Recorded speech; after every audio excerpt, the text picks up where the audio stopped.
the African continent while asking the question of what benefit it is to Africa. In recent times, there have been multiple investment fora or conferences being held on the African continent or outside the African continent. Africa is known as a continent that is rich in natural resources and offers a wide range of investment opportunities. Some popular sectors of investment in recent times are including mining, oil and gas, real estate, technology, as well as infrastructure. Reports reveal the continent has the potential to take advantage of the recent advances in technology to create sustainable investments in infrastructure more than the rest of the world. In that regard, with the growing population, investors are seeing the potential in technology-driven brick-and-mortar real estate projects across the African continent. Most recently, we saw investment forums in Egypt and as well other parts of the African continent. But amidst the changing dynamics, how beneficial are these investment conferences to the African continent? That is our talking point for today. Ladies and gentlemen, if you're just joining us, get settled, stay with us.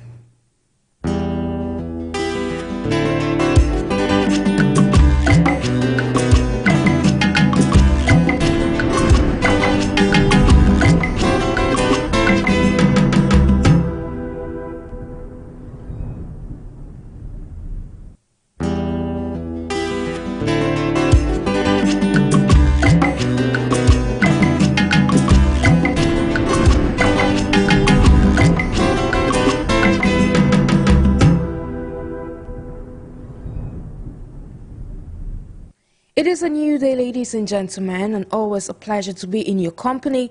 Today, like we mentioned in our preamble, we're discussing of what benefit is or investment forums or conferences to the African continent. To evoke this topic of discussion this day, we've been joined by PRINCEWILL KOHTEM SAMBIT, who is a youth leader in more. He's joined us all the way from Cameroon. Greetings to you, KOHTEM. Thank you for honoring our invitation.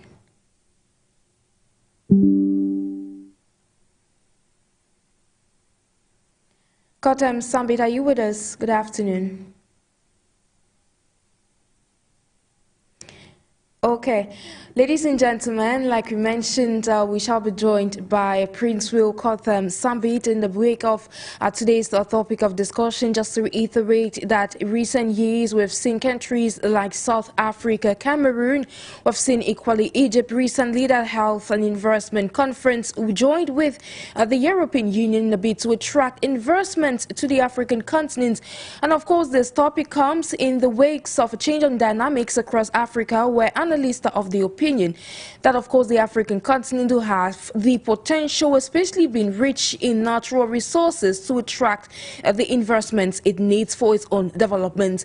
Just recently, we saw a Tanzanian expert or official in that part of the African continent that came out to applaud the investment ongoing in the East African community, one which he said was, of course, beneficial to the East African community, especially the countries in that part or that region of the African continent. While we're evoking this, it comes at a point where Africa is struggling, especially some countries on the African continent, to attract investments. As a recent report published by the Guardian Post recently saw Cameroon actually shifting away from its previous investment, which was not the case in the past. What accounts for this in recent years is what we shall be evoking with our guests this afternoon. So PRINCEWILL KOHTEM SAMBIT, who is a youth leader, is with us this afternoon. Greetings, you're joining us all the way from Cameroon. Thank you very much. Warm afternoon to you, Madam Journalist, and all your televiewers. Thank you very much for having me on this very interesting topic and on this very interesting program. It's always a pleasure having you on board, PRINCEWILL KOHTEM. Now, in a bit to evoke today's topic of discussion, why do we have these multiple investment conferences being held, be it on the African continent or beyond the African continent? We're linked with external actors like what we saw recently between Egypt and the European Union. We've seen the UK-Africa Investment Conference and a host of others. Why is this happening, and of what benefit it is it for the African continent? Thank you very much. It is a very interesting topic, like I said before, and talking about investment conferences in Africa, whether in Africa and other part of the world, one thing we need to understand is that these are very important meetings, forums where people meet at a level of decision making. Policy makers meet up in order to be able to shape these economic policies that will lead for the development of the continent. We said in a larger perspective, we're looking at investment forums at different levels, at the international level, or at the global level, or at continental levels and the like. So it may be to benefit a particular continent or to benefit the world at large.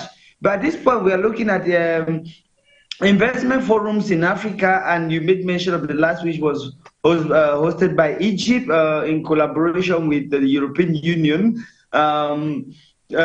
which I think, and it is, the objective is to increase the awareness of potentials of the African continent in order to be able to attract investors, law investors, to be able to come and invest their money in this continent in their different spheres and capacities.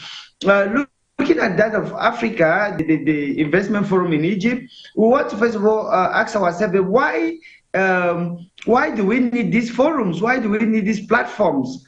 Because it is a very important question.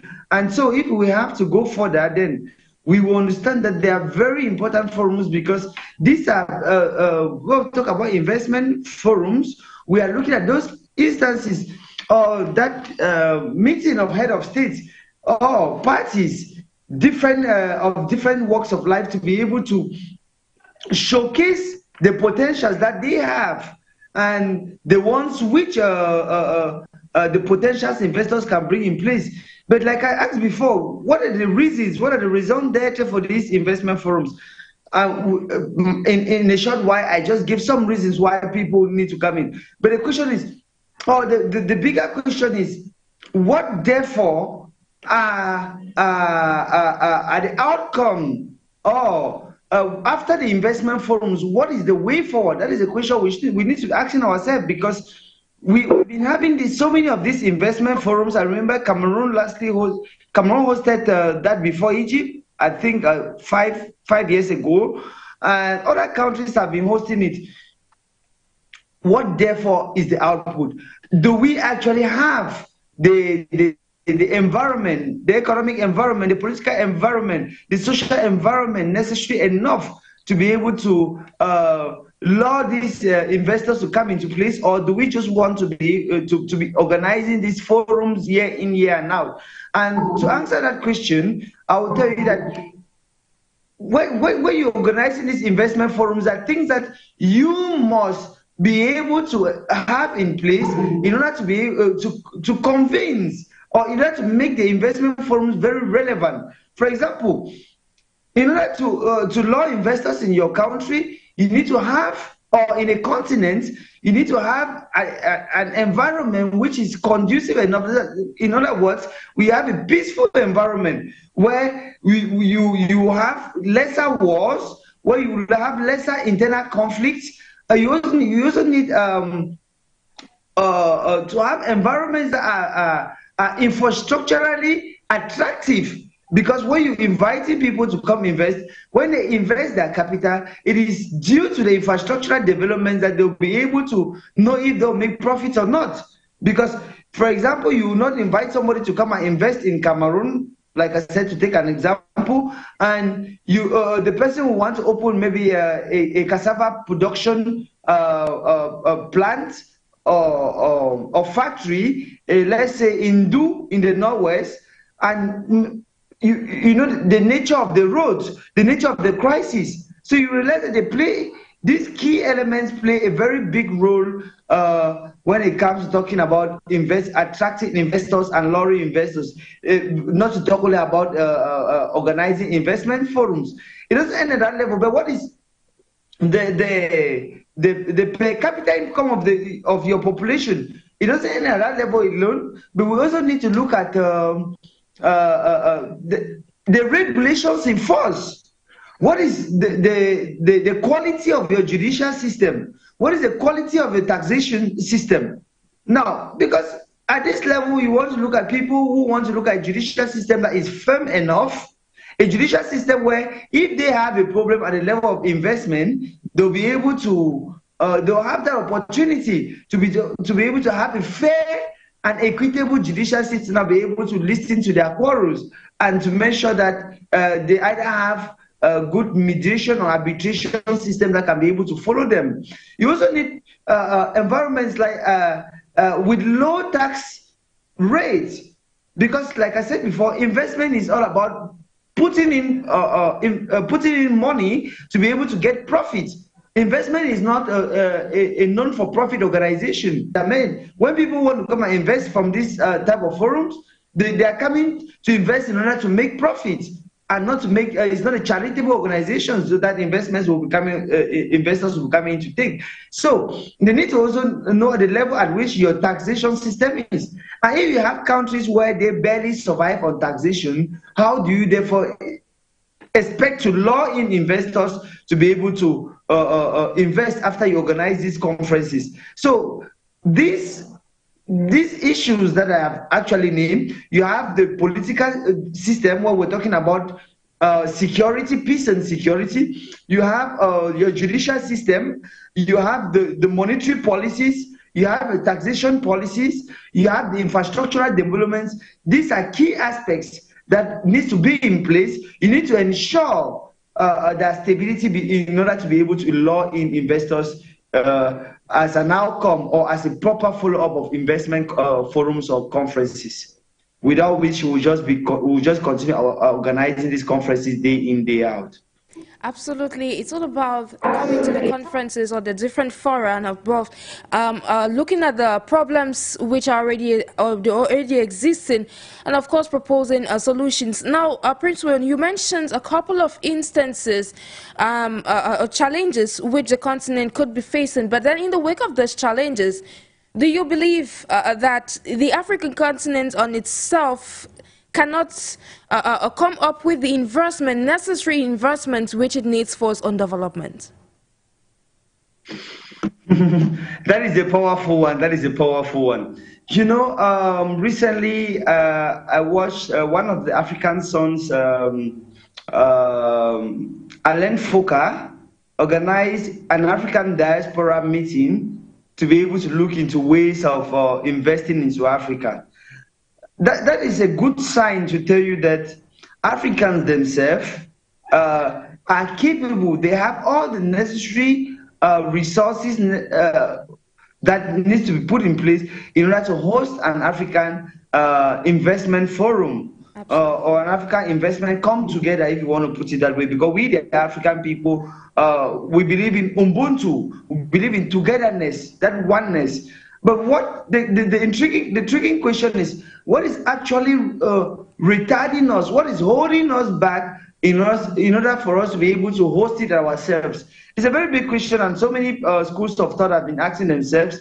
I've been putting these questions forward. Well, there are there's some number of reasons that people have been advancing, and myself, I've been proponent of one of those proponents who hold that it is very possible, but for these small, some of these setbacks. Now, what are some of these setbacks? Maybe the resources necessary in order to host it, the networking necessary in order to bring the right people on platforms. Because it doesn't just necessitate to host an investment forum, but there's a whole lot of logistics that come or surrounds the investment of the hosting or the organization of an investment forum. Because you're looking at not small scale, but you look at very large scale investors that you want to invite. You're looking at international organizations that you want to invite, and most of the times, in order to pull these strings, you need more than individuals. You need head of states. You need diplomatic missions in order to bring them together. And at the level of the African continent, with what we know, most of Africans and Pan-Africanists like myself know about the the shadow hand behind why Africa is still at the point in time delaying in its own development, because it is not of a very big interest for Africans to be able to coordinate their own activities. Like, well, permit me, it is not a very good interest of the West to see Africans to be able to coordinate their own activity permanently. Remember, Africa is the bedrock of the planet tomorrow by 2050. These are clear statistics, and by so doing, we will not really want. They will not really want to see Africa to go ahead. They will not really want to pull their hands off some of those strings that holds Africa behind to be able to host it. Because, like I said, you need the infrastructure, you need those diplomatic strings, you need the finance, the budget to be able to host it. The budget at the point in time might not really be a necessary retard, but also remember, it's not only about the budget alone, and but it's also about the lobbying and the diplomacy behind it. It doesn't just end at that level, but in order to host this conference of this magnitude, you also need that Ubuntu spirit, like I said, which Africans actually hold it. For the head of state to be able to come together to have a consensus, and for a longer period of time, there have been some sort of hesitant as to the consensus of the head of state about an African initiative hosted by Africans. Like you know, the African Union, to an extent, has been putting in effort, but to a larger extent, they have not lived up to the expectation of what the African people want, which has caused it that some people believe that it is a puppet to some of the white organizations or the Western countries. So, if this was to be a case, but I believe I'm very much positive that in the nearest future Africa will be able to host this, because some proponents have actually tied behind the fact that this situation is not too different from the African Free Trade Area, which was made mention until date, or the African Open Passport, which to date has not been effective on the terrain. So we need to look into some of these aspects while taking into consideration Africans hosting an African forum of this magnitude, of investment forum of this magnitude on their own. But I am more optimistic that in the nearest future, Africa will be able to do that on their own. Exactly. It's all about staying optimistic. You mentioned the African Continental Free Trade Agreement. We shall be coming back to that shortly. But then in a bit to proceed, let's focus on the African Conference, which you said it's possible and feasible for the African continent to host one of that magnitude on its own. How can the continent push for a local and Africanized finance investment that will lead to its own benefits? Please, I don't know if you could come with your question. I didn't know if I had your. Okay. Now, I was saying in the wake of these numerous conferences or forums which we're talking about in the course of this program, now how can the African continent push for, say, a local, or better still, an Africanized, I want to say one in the context of the African continent, finance investment conference that will be for the benefit of the African continent?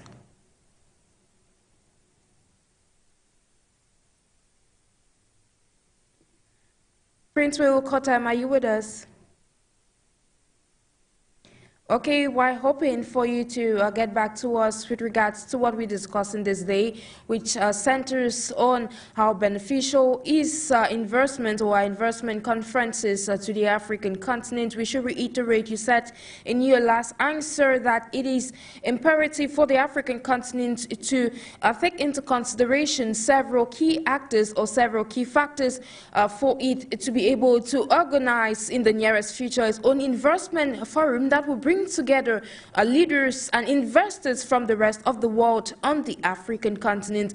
And it's equally a clarion call for the rest of Africa to be able to collaborate together. Like you said, it's all about the spirit of Ubuntu, getting together, togetherness for the African people to fight for common good, for the common development of the African continent. Meanwhile, we should reiterate that this topic of discussion comes amidst numerous conferences on investments that have been held on the African continent and beyond the African continent with regards to how to accumulate investments in various sectors across the African continent, that is in sectors of mining, oil and gas, infrastructure, economy, as well as others. But then, before a nation will have to welcome investors, there are key things that need to be taken into consideration, that is in the sector of politics, in the sector of taxation or reviewing taxation policies, and a host of others. So, just joining us back is PRINCEWILL KOHTEM SAMBIT.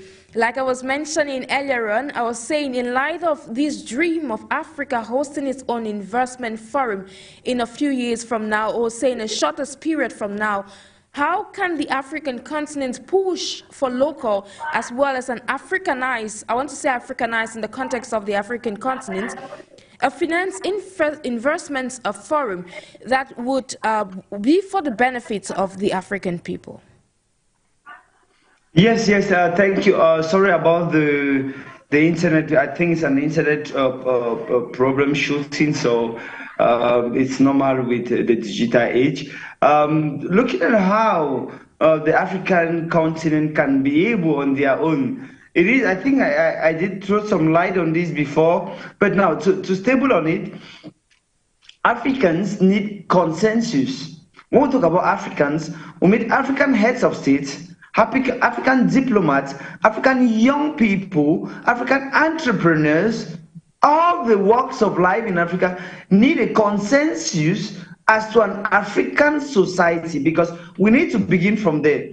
Now, I love the initiative that is being brought up, that is coming up with some young Africans, well, maybe I reside in Cameroon often, but of some young Cameroonians with the Afro-social liberalism. They are of the MP3, they hold of this opinion that in order to build a solid African continent that will be able to lead and drive African forward, we need what is known as Afro-social liberalism, where the African leaders have to be hold on to themselves if they need that political independence, to have that consensus, some sort of what of blessed memory Colonel Muammar Gaddafi had as agenda. What of our blessed memory of this, Thomas Sankara has as agenda, Kwame Nkrumah, you will name so many of them, of our ancestors, African ancestors, that had at the back of their mind this African continent, this one African continent, this one African nation that will be able to push forward their agendas.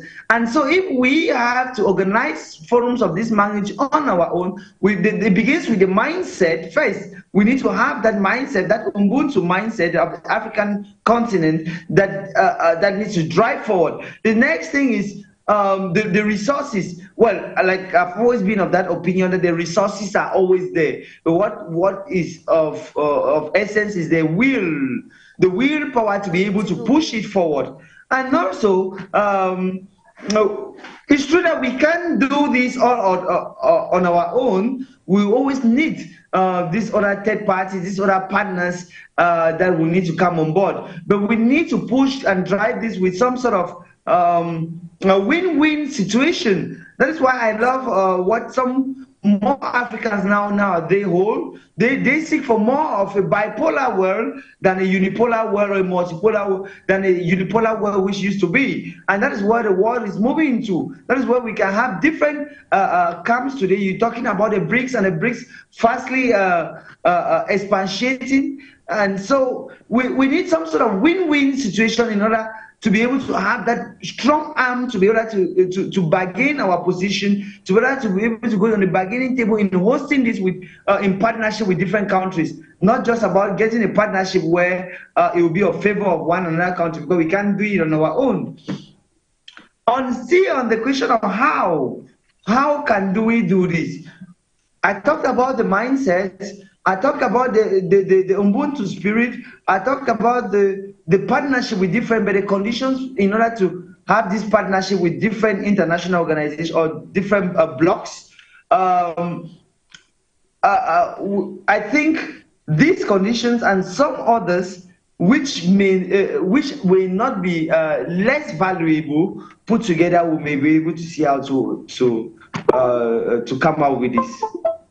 Exactly. Put together, we shall be able to get something concrete out of this partnership for the benefit of the African continent. PRINCEWILL, KOHTEM. And now, a bit to proceed. Now, we are cognizant of the fact that in recent times we have investors that I would like to use the word scrambling for the African continent, and most of the times we get foreign leaders when coming on diplomatic trips to the African continent to have a delegation of investors with them, which these investors actually come to these nations to be able to identify sectors in which they could be able to invest in a bit to boost their mutual cooperations. And now, in view of that point, why are investors so much interested on the interested in investing in Africa? No, come on, ma'am, journalist. Please, don't be afraid to use the word scramble. Don't be afraid to use the word scramble. Africa has always been, will always be that place for scramble.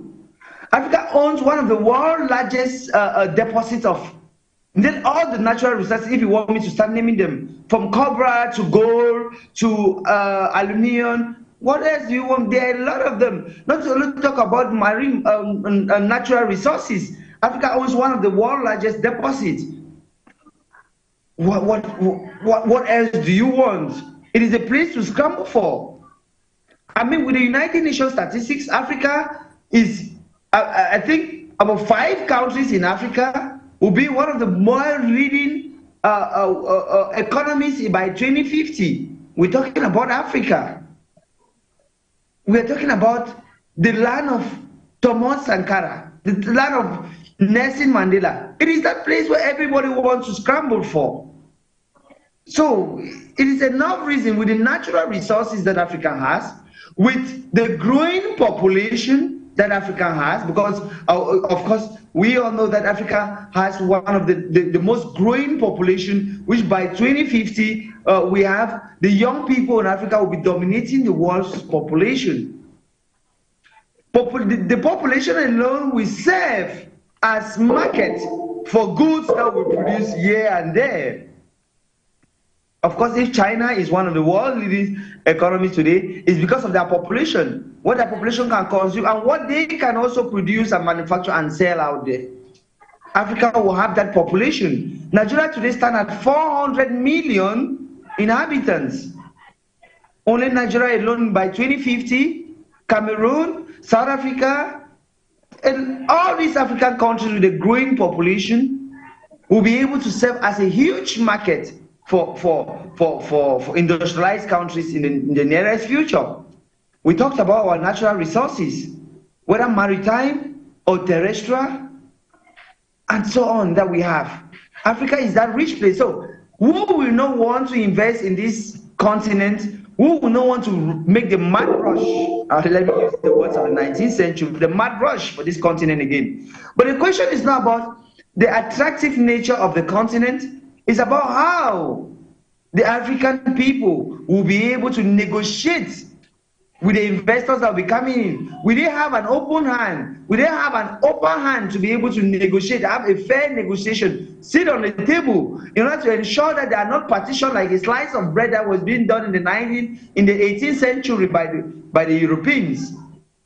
So we don't have the right legal mechanisms that will be able to put their own backing, their own part of the backing on the table when the time comes. We didn't have the right political sovereignty to be able to bargain when the right time comes. That is what Africans should be looking at. Because if it's for what attracts investors, of course, like in the 19th, in the 18th century, in the 17th centuries, and right up to date, Africa still has that all the potentials that attracts investment. So why do these people come in? Because Africa is that matured place. Africa is that matured territory that welcomes investment, is very much ready for investment. It's like that land that has been tilled, watered, I don't know, with all the necessary materials put in place, and just needing what is needed is just to plant the seeds,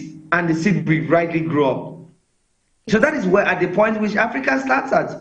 And so it's good for investment. But like we did look at from the other part of the of this program, we look at what necessitates in order to attract quality investment, because there are investment and there are investments. Exactly. Will you attract investments where you don't have the necessary infrastructural development, where you don't have the necessary political atmosphere, the necessary judicial atmosphere, you don't have welcoming taxation policies?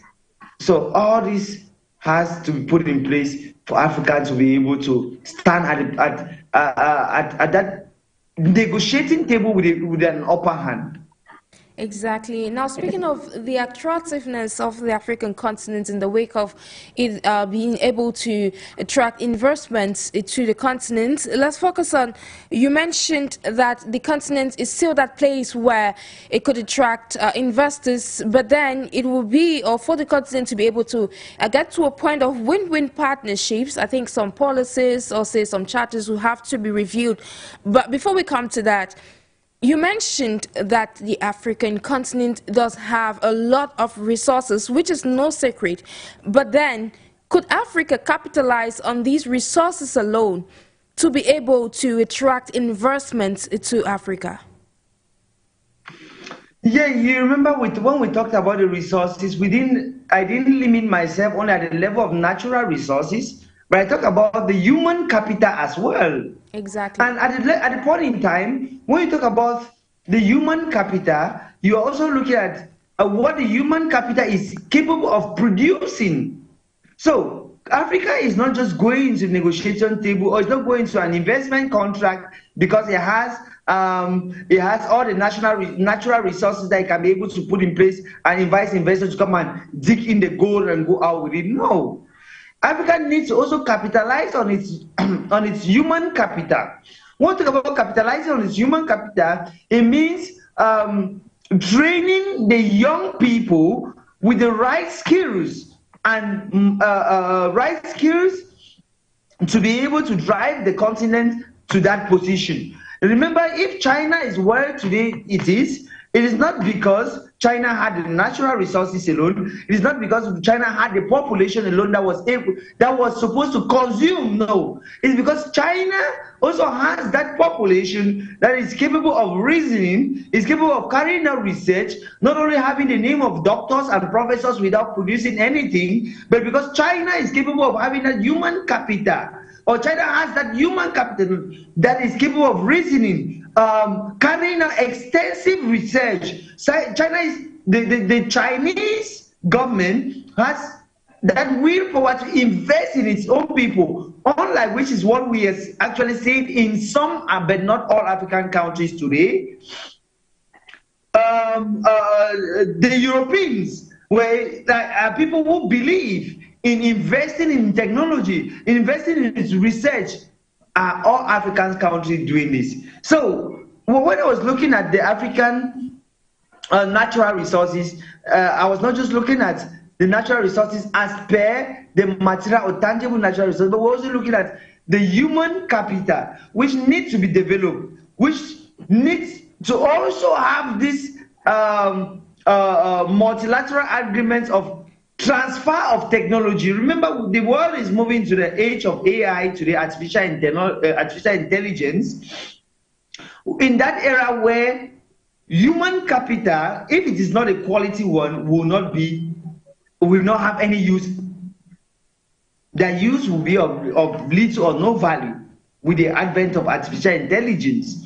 So if Africa also wants to make use of its human capital, then it needs to invest in that human capital today, so that tomorrow they don't only be a tool for manual labor, but also a tool for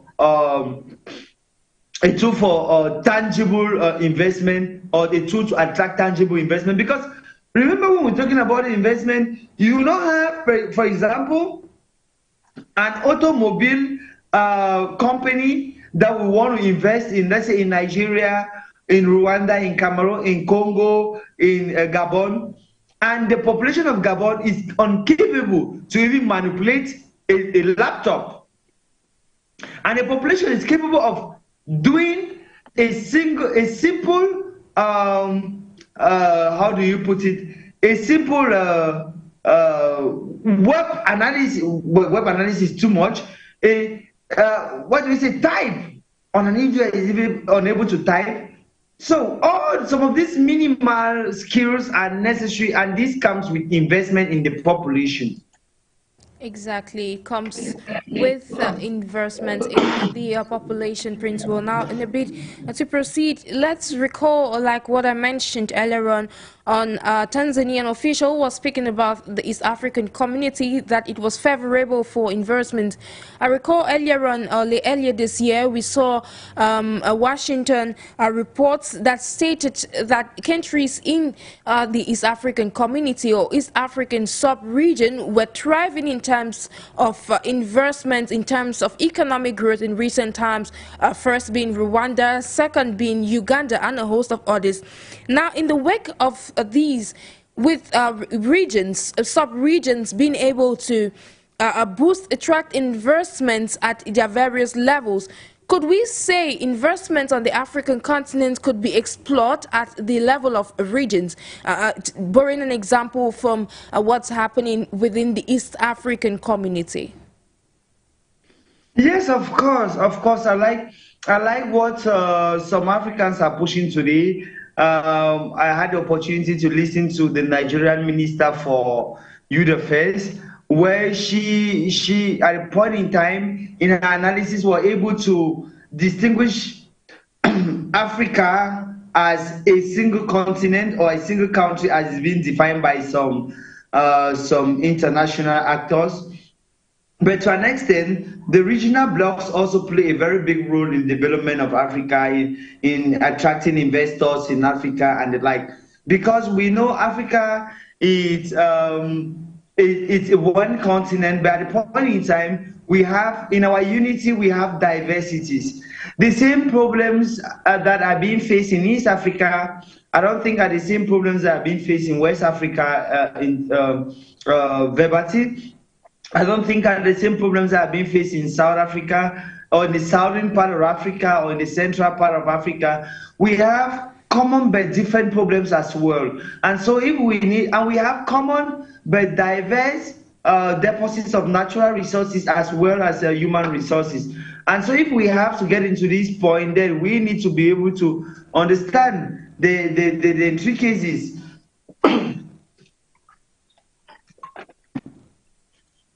we need to understand the intricacies. We need to understand some of the things that surrounds the area that we actually occupy. If, like I said before, if you are from the east of Africa, or the eastern part of Africa, or the northern part of Africa, or the western part of Africa, even in terms of crops growing, we know with adaptation, climate change adaptation policies, it is sometimes capable to grow crops in nearly all part of the world, but there are some of those factors, regional factors, that push investment to have a different look.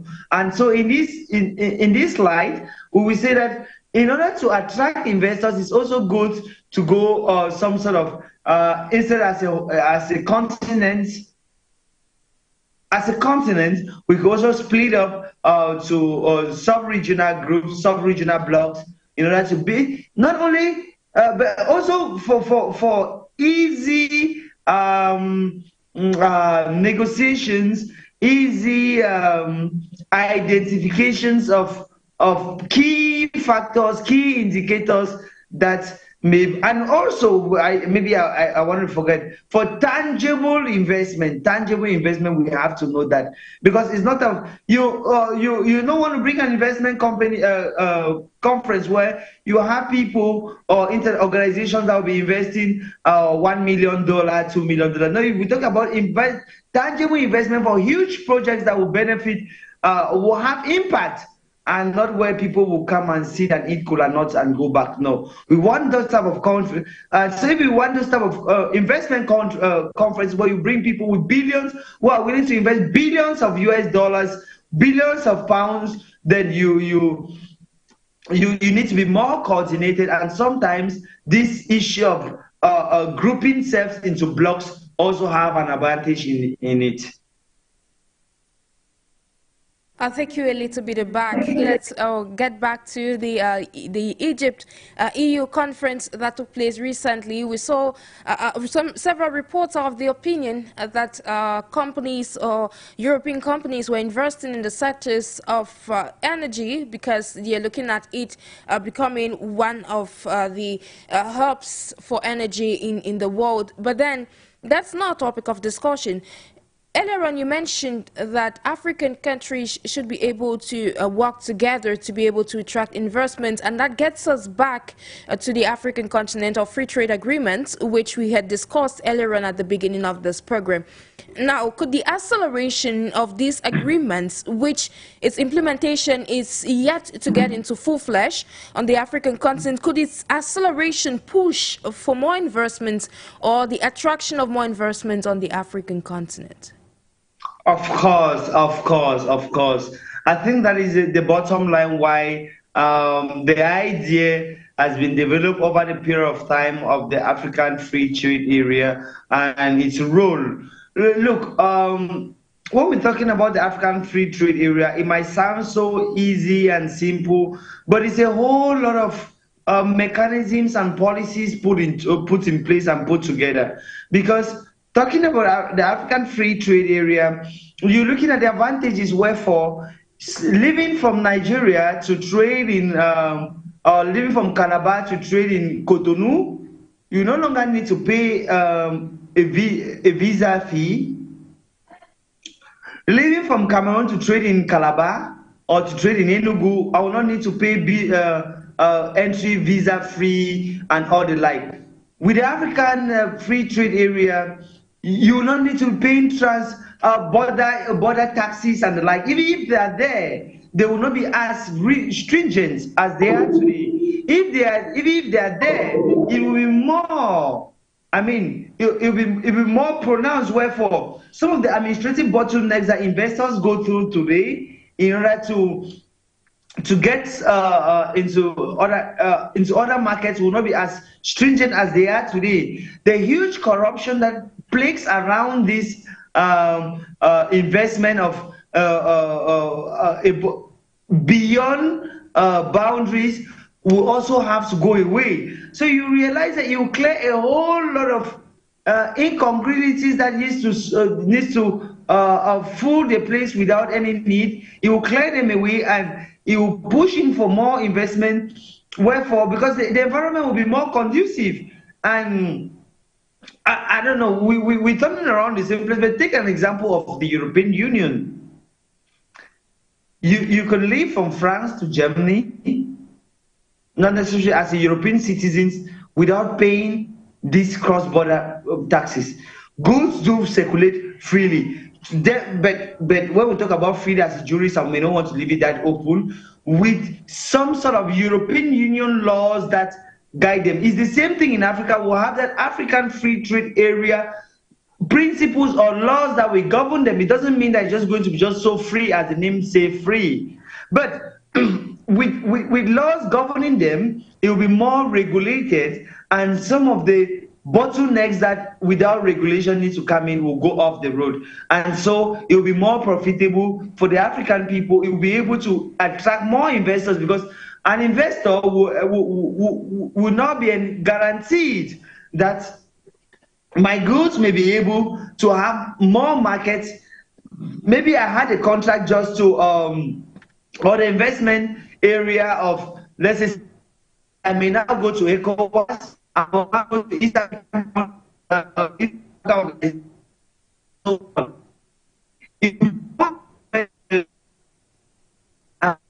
Unfortunately, we are losing you, Princewill KOHTEM, due to connection issues, but then we're hopeful that you get back to us. Meanwhile, ladies and gentlemen, if you're just tuning in, this is a talking point over your Pan-African channel, For You Media Africa. You're watching us on For You television, and of course, listening to us over the airways of FM 96.3. We're streaming live on our social media platforms.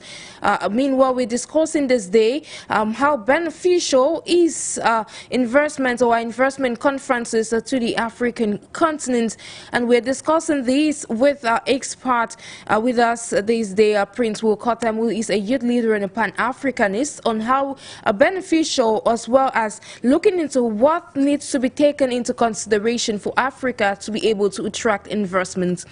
Meanwhile, we should cite that he was, before he left him, he was talking about the East African community at the regional level. The regional blocks do have a key role to play, as well as attracting investment is a concern. He equally highlighted that meanwhile, there is a need for the acceleration of the African Continental Free Trade Agreement, its full implementation on the African continent for African countries to be able to benefit from this agreement, for them to be able to better accelerate or better to attract investment on the African continent. This topic of discussion comes amidst numerous investment conferences that have been held within and without Africa, with regards to how investors could be able to invest in various sectors of the African continent. Meanwhile, we should reiterate that amidst this, we should underline that the African continent is rich in numerous resources,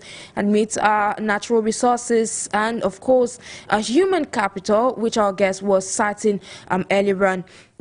We should note that meanwhile our guests would be joining us subsequently. We shall be evoking, as he mentioned, that there are very much many factors to take into consideration, at which political aspects, economic aspects, judicial aspects, as well as taxation policies. And we should note that the stability of a nation, of the continent, amidst a plethora of challenges, would equally play a key factor, as well as attracting investors is a concern. If our guest is with us, we shall be asking him what role does stability have to play when it comes to the continent of Africa attracting investment for the growth and development of Africa. I don't know. Can you hear me? Am I audible? Am I visible? Yes, please proceed. Thank you. Yes. Talking about what role of stability, I think with a simple demonstration. Imagine an instance where you own a small shop that you sell fuel. I know it's not advisable. It's within the reach. Well, take an example. You own a small shop where you sell. You own a petrol station where you sell fuel or you distribute fuel, and you immediately see the next person to you trying to open a small shop that has to do with welding. So you know that at the spark, the wind can carry the spark from your neighbor, and the next thing your business is down. It's as simple as crisis, political instability, and investment. Because nothing guarantees you that the next minute that you put in your infrastructures, you put in your business in place, people will not come in order to vandalize it. People will not come in order to destroy it. It's as simple as that. So your investment is as risky as putting a ball in the sea, hoping to or thinking that it is a ship. That is how it is. At the heat of any wave, it will sink very deeply. So stability, the internal stability, absence of void of crises like wars, like separation issues, like political instabilities, with the government not having a consensus with opposition, with young people not having consensus with the government, it makes it very catastrophic and retards any investment potential that we want to come in. Like I demonstrated before, it's like having a fuel station and the next neighbor being a welder, because at any wind, when at any time the slightest wind is blowing over, you're already thinking about your investment getting burned down to ashes. So it makes it very important. But we did look at this issue of a crisis and wars, but we also need to, like I talked about infrastructural development, energy is very, very important. Energy in development is very important. Whether energy as per fossil fuel, which is not advisable, or green energy, but the level of innovation as to what energy, as to energy, is very important in order to attract infrastructure, in order to attract investment. But maybe as an environmentalist, I want to put it that whatever the investments that are being put in place, it is important to always take into consideration environmental principles and environmental norms, because sustainable development is the key aspect of every other thing. Environment is at the heart of every other sector of life. No matter your investment, if we don't have good environmental principles, if we don't have good environmental norms or practices, all those investments will not see any light without these principles. Because without a good environmental principle, we'll be having flood, we'll be having wildfire, we'll be having drought, and so on and so forth. All these negative effects of climate change will needs to come in as well. Exactly, everything boils down to political will, and of course it should be noted that amidst all these challenges, Africa will have to stand at a point where it can be able to count on itself, the spirit of Ubuntu, to move past all these challenges and head to a brighter future. Now with you, PRINCEWILL KOHTEM, now amidst all this, what other aspects, because we've started a host of challenges which the African continent is facing, while suggesting opportunities or windows of opportunities which the African continent can explore for it to be able to get to a point where it can be able to have sustainable development. But then, amidst all this, what windows of opportunities, what other key areas could be exploited for Africa to be able to definitely lead towards a key sustainable development in some years from now? The key aspects for me is PRINCEWILL KOHTEM, are you with us? The African young people, the young people of Africa. The African young people is an unavoidable, immense human capital that is being put at the disposal for African development. The African continent and the African leaders need to invest in the African young people, and the African young people need to carry themselves forward at the forefront of this battle for the development of Africa. Because talking about sustainable development in simple terms means that development of today while taking into consideration the needs of tomorrow. In lesser, or to break it down further, it means that if you're able to eat fish today, you should be capable of ensuring that your children coming tomorrow should be able to eat fish from the same river that you did your catch. It's as simple as that. So what are the other opportunities that Africa has? We've looked at most of these opportunities as per their natural resources, as per their human capital, and as per their marine resources, which also comes into which also falls into the natural resources. But we said the African continent itself stands as the melting point, stands as that hot spot which attracts investments in Africa. Exactly. Now to conclude today's edition, PRINCEWILL, KOHTEM. Now, in your opinion, looking at the African continent, which we say is always or towards emergence, now when you look at Africa, what is the way forward in a bit to chart a path, a positive path that will lead to a smooth growth and development of the African continent? The part is the political will. The political will. Yes, it is difficult to have a consensus, but we have to continue forging for it, because it's only with the Ubuntu spirit that the African continent can grow. The examples are there. Other continents have been able to reunite and put in place mechanisms to push them forward as one, because individually it will be so difficult for us to grow. Example, if we are not growing as one, you are in Rwanda busy